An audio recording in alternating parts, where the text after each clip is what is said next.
devant la fontaine de Trévis.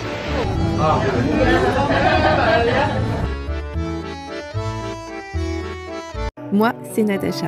J'aime voyager sur tous les continents. Depuis 2020, je parcours les plus beaux pays d'Europe. Cette fois, c'est au pays de la Dolce Vita que j'ai posé mes valises. Je viens de passer acheter 7 glaces. Du sommet d'un volcan en activité aux plages de rêve, suivez-moi dans ces nouvelles aventures. Bonjour et bienvenue dans ce nouveau vlog. Je suis à Rome en Italie et là je m'apprête à prendre le métro parce que là je vais visiter la Via Antica et des catacombes.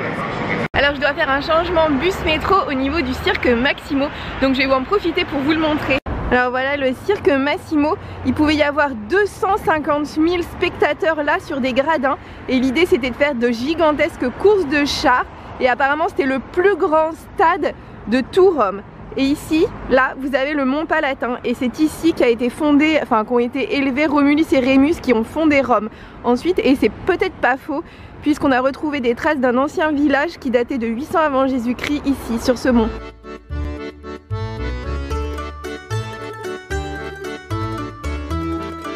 Alors je suis déjà dans le bus, normalement il ne devrait pas prendre très longtemps pour aller jusqu'aux catacombes.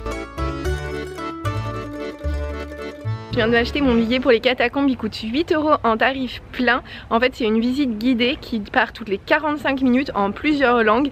Et par contre il faut qu'il y ait minimum 2 visiteurs pour qu'ils enclenchent une visite guidée. Je sors des catacombes, il était interdit de filmer ou de photographier, ce qui fait que je n'ai pas pu prendre d'image. Ce qui est sûr c'est que ce sont des souterrains gigantesques. Dedans, il y a plus de 500 000 tombes qui ont été construites au cours des siècles et s'ils ont été construites ici, c'est parce qu'en fait sous l'Empire romain, il était parfaitement interdit d'être catholique, il n'y avait pas de liberté religieuse et donc ils ont dû enterrer les morts sous terre. Alors c'est pas des catacombes comme vous pouvez les imaginer avec des squelettes partout, en fait c'est juste des galeries immenses avec des rangées, un petit peu des rangées en fait creusées dans la roche de tombes et d'immenses galeries interminables sur 4 étages. Pour faire vos itinéraires à Rome, je vous conseille de télécharger l'application Citymapper qui est hyper bien. Maintenant il faut savoir qu'à Rome les bus n'ont pas d'horaire mais ils ont juste une fréquence. Donc par exemple le bus 118 dans lequel je suis passe toutes les 17 minutes. Il faut juste aller à l'arrêt et attendre et vous savez que dans les 17 prochaines minutes vous allez avoir un bus. Mais à quelle heure vous ne pouvez pas savoir.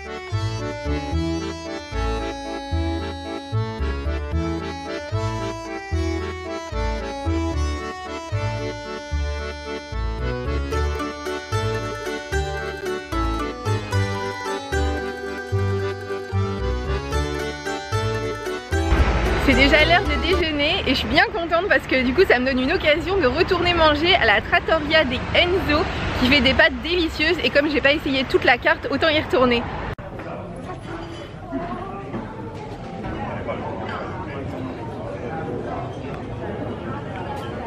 Du restaurant, il était vraiment trop bon. J'ai pris du cacio e pepe, c'est-à-dire une spécialité locale faite de spaghettis. La pâte des spaghettis était bien épaisse, délicieuse, avec du fromage au lait de brebis qui s'appelle du pecorino romana, qui vient vraiment d'ici et agrémenté de poivre noir. L'ensemble vraiment est traditionnel de Rome et c'était juste une tuerie. Et d'ailleurs il y a de plus en plus d'attentes et franchement pour 16,50 € j'ai super bien mangé.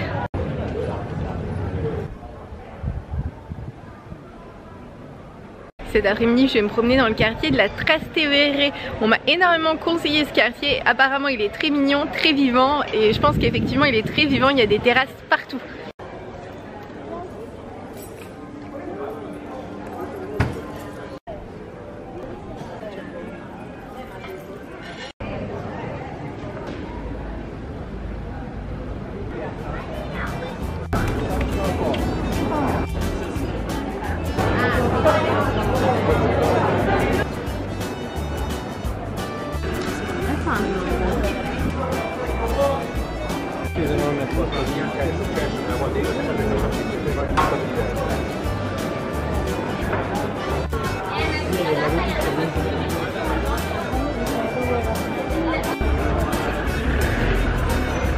Les rues de ce quartier sont vraiment géniales. Déjà tous les murs sont dans une sorte de dégradé d'orange, trop beau.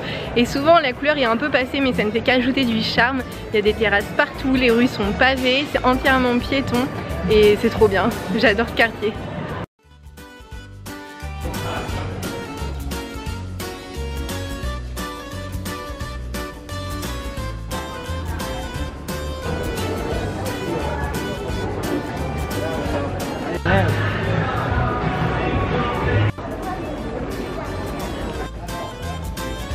J'ai fini l'après-midi en me promenant tranquillement, en faisant quelques achats pour me souvenir, en profitant de la rue.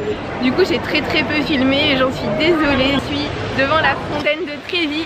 Cette fontaine a été dessinée en 1732. Elle mesure 20 mètres de long et 26 mètres de haut. Elle représente le char de Neptune et en dessous il y a deux tritons, un sauvage et un docile pour représenter les humeurs de l'océan. Et elle est alimentée en eau par un aqueduc qui date de plus de 2000 ans.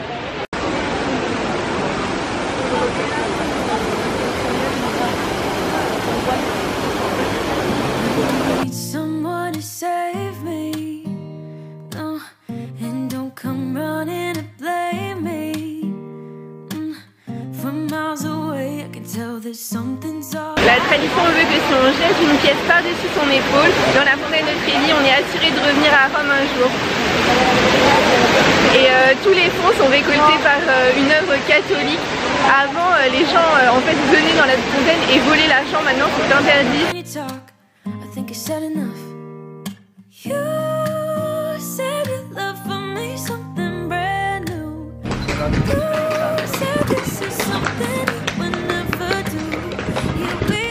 Après la fontaine de Trévi, je suis en train de me rendre sur la place d'Espagne et son célèbre escalier. Et ensuite j'irai dans une ruelle juste après qui apparemment est très jolie, très bucolique.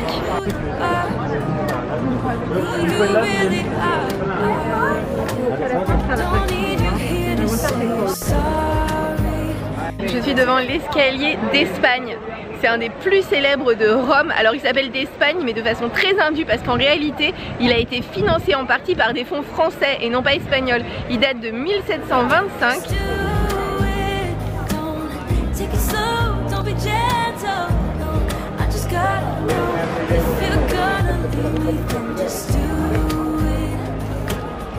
Dans cet escalier, les règles sont très strictes. Interdiction de boire, de manger, de faire rouler des poussettes. Et si vous le faites, il y a des policiers en bas qui n'arrêtent pas de siffler. Regardez cette femme, elle n'a pas le droit d'être là. Du coup, la policière est en train de lui dire... La policière, regardez, elle lui dit interdiction de s'asseoir. Tout en bas de l'escalier d'Espagne, il y a une fontaine en forme de barque. Et l'eau de cette fontaine vient du même aqueduc que celui de la fontaine de Trévi. Ce qui fait que ça vient d'un aqueduc qui a 2000 ans. Une sorte de petit pont-levis où on peut aller pour aller chercher de l'eau. Oh là là.